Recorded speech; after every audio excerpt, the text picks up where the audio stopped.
Hello friends, today I'm going to be reading to you guys a book called Furry Chef, and it looks like it stars Cookie Monster. He is one of my favorite characters because he, just like me, loves cookies. I'm sure some of you guys do too. Furry Chef. Furry foodies, welcome, says the Furry Chef host, Murray Monster. Today, two challengers will try to beat one of our very own furry cooks, Elmo, Grover, or Furry Chef Cookie Monster. Chefs Bert and Ernie chose the Furry Chef Cookie Monster.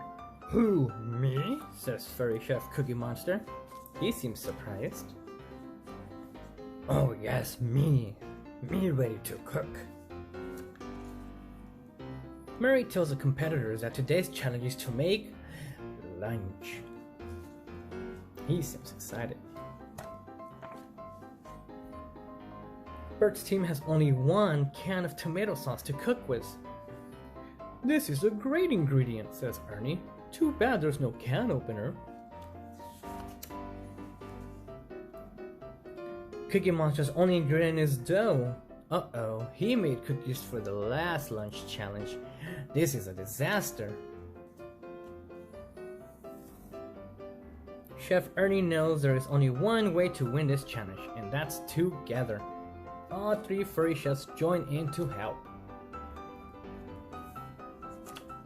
Would you believe it? Says Murray. This is a furry chef first. The furry chefs are going to team up with the challengers to make the best lunch ever. Each chef brings something different to the dishes. The food looks fantastic. Me eat dessert first, just in case, says Cookie Monster, but me share. Well, furry foodies, you saw it here tonight, says Murray. Our guests turned a cooking competition into a cooking cooperation, and the results are delicious. Dessert done, please pass veggies. Furry Chef Cookie Monster says, nom nom nom. And that is the end of our story. So this story taught me that working together with your friends gets the job done, and that's how we appreciate our friends and all the help we can get. Thanks for joining me today, my friends, for this story time, and I look forward to seeing you guys next time. Take care. Bye-bye.